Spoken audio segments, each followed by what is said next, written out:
नमस्कार दोस्तों, कैसे हैं आप सब। मैं डॉक्टर सोनवीर सिंह, राजकीय पॉलिटेक्निक जानसठ मुजफ्फरनगर से आज के सेशन में आप सभी का स्वागत करता हूं। दोस्तों, वायरलेस एंड मोबाइल कम्युनिकेशन विषय के अंतर्गत हम चैप्टर 6 में डिजिटल एंड डेटा कम्युनिकेशन का अध्ययन कर रहे थे, जिसमें लास्ट सेशन में हमने ओएसआई मॉडल का अध्ययन किया था। OSI model means open system interconnection model, जो आपका डिफरेंट सिस्टम के इंटरकनेक्शन के लिए एक मॉडल था।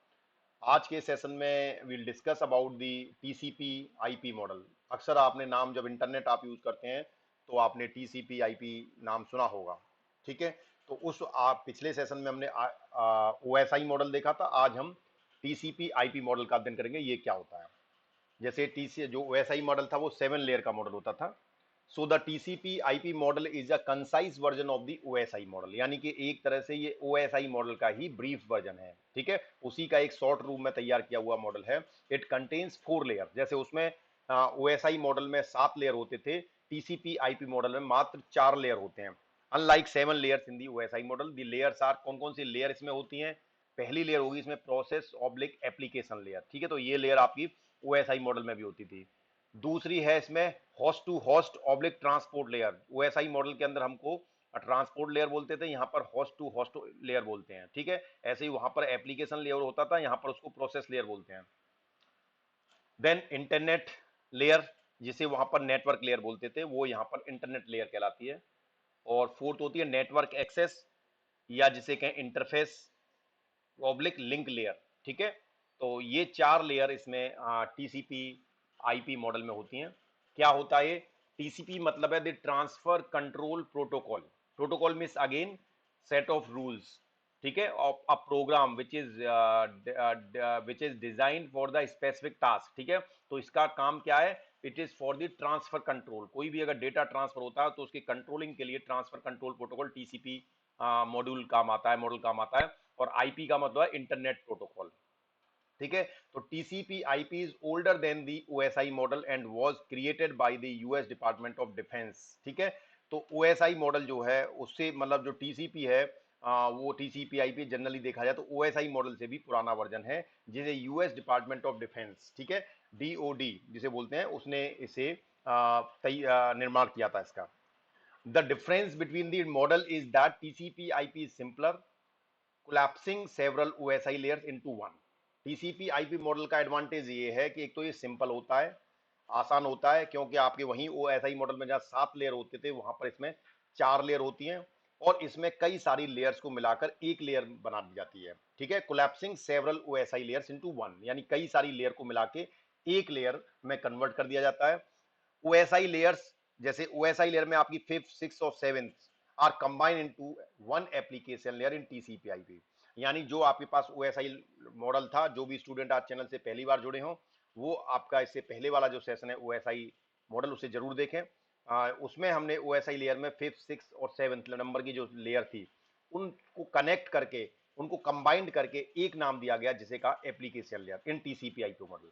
ठीक है, OSI layer first and second, जो ओएसआई लेयर फर्स्ट और सेकंड थी, are combine into one network interface layer. ठीक है, यानी पहले नंबर की और दूसरे नंबर की लेयर को कंबाइंड करके उसको नेटवर्क इंटरफेस लेयर का नाम दिया गया इन TCP IP. However TCP IP does not take responsibilities for sequencing and acknowledgement functions, यानी कि जैसे ओएसआई लेयर के अंदर सीक्वेंसिंग की व्यवस्था थी और एक्नोलेजमेंट की भी फंक्शंस थे, वो व्यवस्था इसमें नहीं है, leaving these to the underlying transport layer. ठीक है, तो ये जो काम है ये आपका ट्रांसपोर्ट लेयर करती है।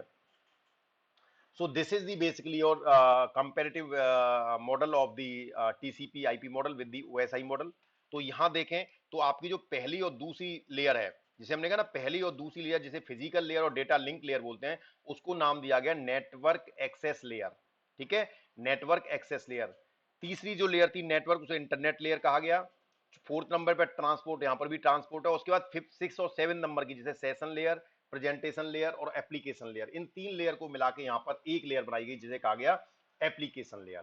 तो आपका ट्रांसफर कंट्रोल प्रोटोकॉल या इंटरनेट प्रोटोकॉल जो मॉडल है, उसमें मात्र 4 लेयर होती है, network access, internet layer, transport layer, then application layer. वहीं जहां आपको पास टीसीपी आई जो सॉरी ओएसआई मॉडल के अंदर 7 लेयर होती थी।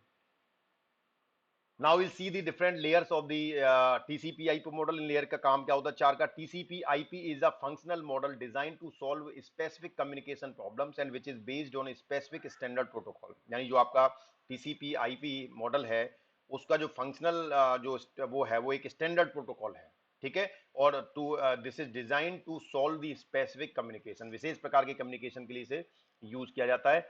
while OSI is a generic protocol independent model intended to describe all forms of network communication।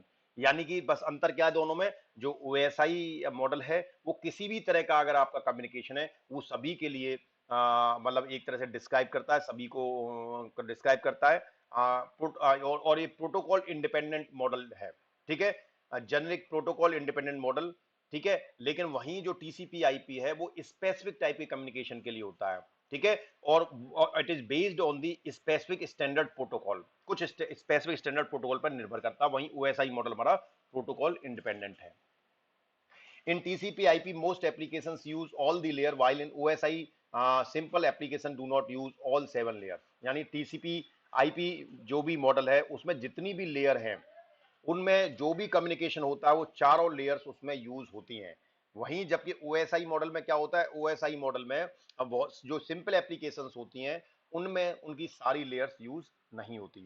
Only layer 1 2 3 are mandatory to enable any data communication. तो जो ओएसआई मॉडल है उसमें केवल 1 2 और 3 जो लेयर है वो ज्यादा मैंडेटरी है, उनका यूज होना बहुत जरूरी है, मतलब वो यूज होती हैं। उसके अलावा जो लेयर है वो रेयरली यूज होती हैं, सिंपल एप्लीकेशंस में उनका यूज नहीं होता।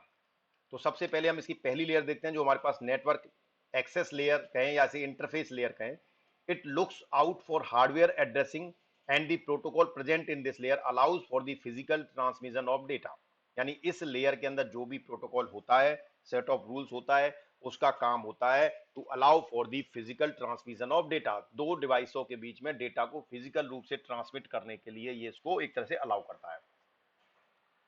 Second layer है that is internet network layer. It defines the protocol which are responsible for logical transmission of data over the entire network। तो जो नेटवर्क लेयर है वो आपका जो लॉजिकल डेटा है, लॉजिकल ट्रांसमिशन है उसके लिए रेस्पॉन्सिबल होता है। The main protocol residing at this layer are जो प्रोटोकॉल है उसमें जैसे आईपी है। It stands for Internet Protocol and it is responsible for delivering packets from the source host to the destination host by looking at the IP address in the packet headers। ठीक है, यानी एक तरह से IP का क्या है? ये एक आईपी मींस इंटरनेट प्रोटोकॉल, ये एक इंटरनेट प्रोटोकॉल है और ये रेस्पॉन्सिबल होता है जो भी आपका डेटा के जो पैकेट्स होते हैं उनको सोर्स होस्ट से डेस्टिनेशन होस्ट तक ट्रांसमिट करने के लिए, पैकेट को ट्रांसमिट करने के लिए ये यूज होता है, ठीक है। और कैसे उनको ट्रांसमिट करता है? By looking at the IP address in the packet header. जो भी डेटा का पैकेट है उनका जो आईपी एड्रेस होता है उस आईपी एड्रेस के अकॉर्डिंग वो डेस्टिनेशन पर उस डेटा को ट्रांसमिट करता है। ICMP it stands for internet control message protocol. ICMP क्या है? It stands for internet control message protocol.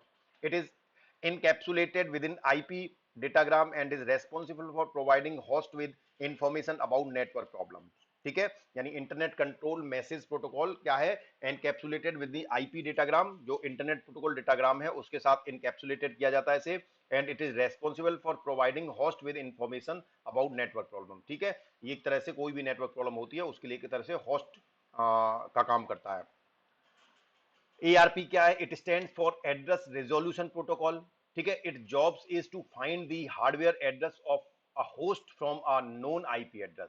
ठीक है, यानी होस्ट से नोन आईपी एड्रेस से उसका एड्रेस फाइंड आउट करना, यानी एड्रेस रिजोल्यूशन प्रोटोकॉल। तो एड्रेस से रिलेटेड जो भी काम है वो एड्रेस रिजोल्यूशन प्रोटोकॉल करता है।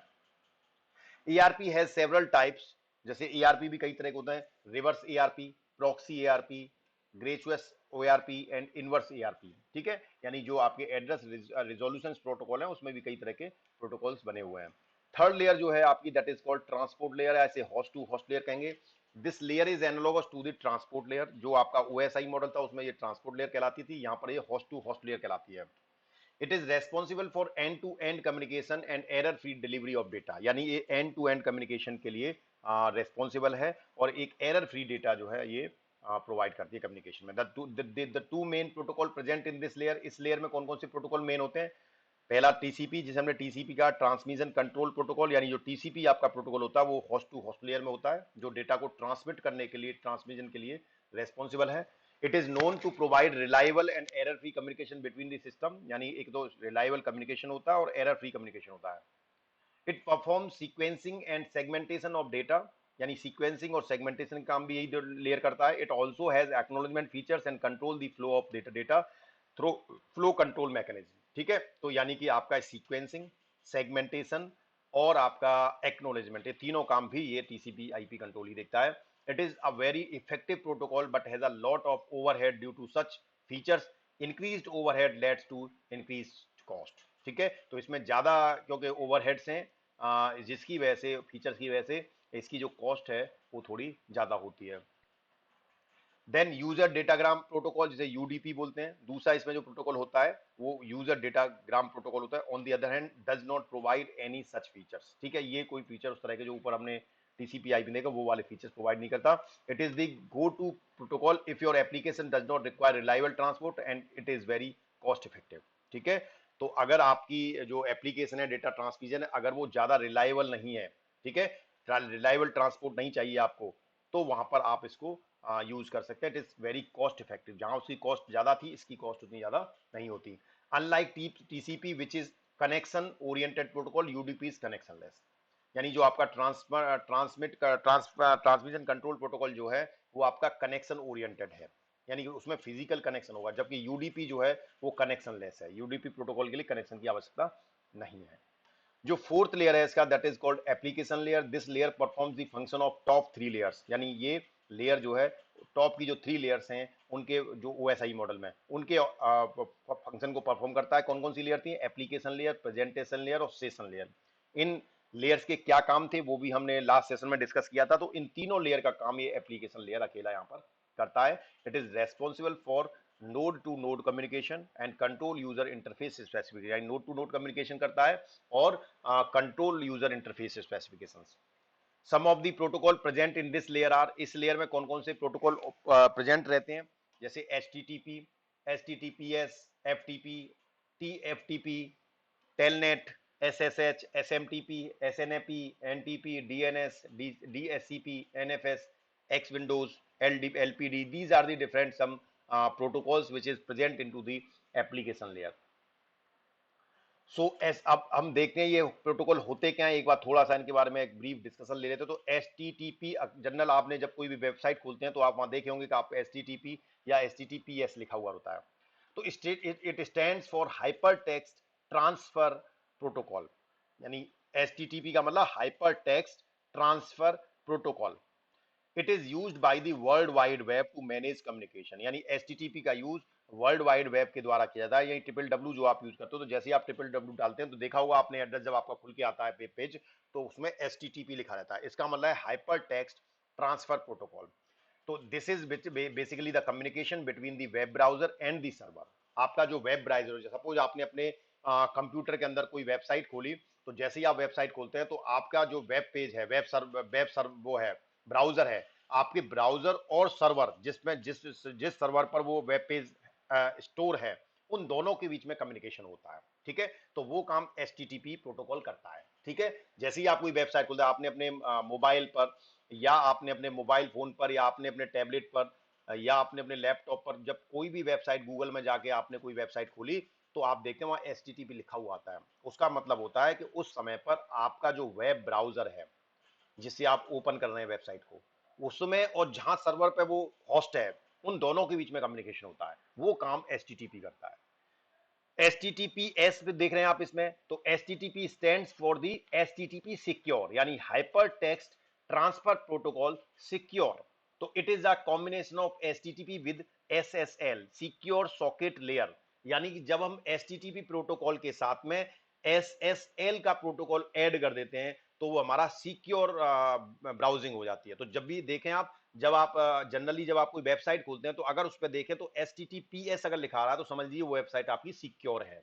ठीक है, उस पर कोई भी ऐसा वॉर्म्स या कोई वायरस या कोई इस तरह का थ्रेट नहीं है जो आपके सिस्टम को हार्मफुल करे। तो HTTPS का मतलब है hyper text transfer protocol secure, तो वो सिक्योर भी है, उसमें कोई अटैक नहीं हो सकता उस तरह का। It is efficient in case where the browser need to fill out forms, sign in, authentication and carry out bank transaction. तो HTTPS का जनरली यूज कहाँ किया जाता है, जहां पर आपको कुछ फॉर्म फिल कर रहे हैं, कोई साइन इन करना है, मेल साइन इन करना है, कहीं ऑथेंटिकेशन करना है, बैंक ट्रांजेक्शन करना है, तो उसमें जनरली आप किसी बैंक की वेबसाइट को खोलिए तो वहां पर भी आपको HTTPS प्रोटोकॉल ही नजर आएगा। तो this is hyper text transfer protocol secure. दूसरा जो हमने बताया दैट इज SSH। तो SSH stands for secure shell. Secure shell it is a terminal emulation software similar to telnet. तो ये SSH क्या है, एक तरह से टर्मिनल एम्यूलेशन सॉफ्टवेयर है जो टेलनेट के जैसा ही है, जिसे बोलते हैं secure shell. The reason SSH is more preferred is because of its ability to maintain the encrypted connection। यानी SSH जो सिक्योर शेल है, तो इसको प्रोटोकॉल को इसलिए यूज किया जाता है कि ये दो डिवाइसों के बीच में सिक्योर कनेक्शन प्रोवाइड कराता है, एनक्रिप्टेड कनेक्शन प्रोवाइड कराता है। It set up a secure session over a TCP IP connection. तो आप ट्रांसफर कंट्रोल प्रोटोकॉल अगर आप यूज कर रहे हैं, उसके साथ में अगर आप SSH प्रोटोकॉल को यूज कर लेंगे तो आपको ये कम्युनिकेशन एक सिक्योर कम्युनिकेशन कराएगा। दूसरा आपने देखा था NTP। It stands for network time protocol. It is use to synchronize the clocks on your computer to one standard time secure source. आपने देखा होगा आपके जो कंप्यूटर है उस पर कभी भी आपको टाइम या डेट को चेंज करने की जरूरत नहीं पड़ती है, वो ऑटोमेटिकली चेंज होती रहती है। ठीक है, वो काम रहता है आपका नेटवर्क टाइम प्रोटोकॉल, जो आपके इंटरनेट के माध्यम से, नेटवर्क के प्रोटोकॉल के माध्यम से ये काम होता है। वो ऑटोमेटिक आपकी क्लॉक को जो इंटरनेशनल स्टैंडर्ड टाइम है उसके साथ में सिंक्रोनाइज कर देता है। It is very useful in situation like bank transaction. Assume the following situation without the presence of NTP। ठीक है, यानी कि ये जो NTP का कितना इंपॉर्टेंट रोल है, जहां पर आप बैंक ट्रांजेक्शन करते हैं, जैसे ही आपने कोई ट्रांजेक्शन किया तुरंत आपका रिकॉर्ड हो जाता है कि आपने इस डेट में इतने टाइम पर ये ट्रांजेक्शन किया। सपोज कीजिए अगर वहां पर ये बैंक में मतलब ये डेट ना होती, अगर आपके सिस्टम पे ट्रांजेक्शन पे जब आप ऑनलाइन कोई काम करते हो तो आपका ऑटोमेटिकली टाइम भी सारा स्टोर वो हो जाता है। तो अगर ये NTP ना होता तो आप सोचिए कि आप बैंक में ट्रांजैक्शन करते, बैंक वालों को यही पता नहीं होता कि आपने ट्रांजैक्शन कब किया भी है कि नहीं किया है, कैसे किया है, कुछ नहीं पता होता उन्हें इस तरह का। Suppose you carry out a transaction where your computer reads the time at 2:30 p.m. while the server record it at 2:28 p.m. The server can crash very badly if it is out of sync। ठीक है, यानी अगर आपने 2:30 पे कोई transaction किया है और सर्वर ने उसे 2:28 PM पे रिकॉर्ड किया है, ठीक है, और the server can crash very badly, और अचानक से आपका सर्वर जो है क्रैश हो जाता है और वो आउट ऑफ सिंक हो जाता है। ठीक है, तो ये एक समस्या आती है कि अगर हमारे पास टाइमिंग नहीं होती, टाइम नहीं होती, तो वहां पर ये इसका सिंक्रोनाइजेशन बहुत जरूरी है। ठीक है, सिंक्रोनाइजेशन बहुत जरूरी है क्योंकि आप जिस टाइम पे आपने ट्रांजैक्शन किया सर्वर पे भी उसी टाइम पे वो रिकॉर्ड होना चाहिए। अगर इसमें मिसमैच आता है टाइम में तो आपका अचानक से आपका जो है वेब पेज और जो ट्रांजैक्शन है वो क्रैश हो जाता है। तो कभी कभी आपने देखा होगा कि क्रैश लिखा हुआ आपके पास आता भी है कि आपका जो डेटा क्रैश हो जाता है। तो NTP प्रोटोकॉल अगर नहीं होता या टाइम में डिफरेंस है, सिंक्रोनाइजेशन नहीं होता, आउट ऑफ सिंक है, तो वहां पर ऐसी समस्या आती है। So thank you very much, thanks for your patience.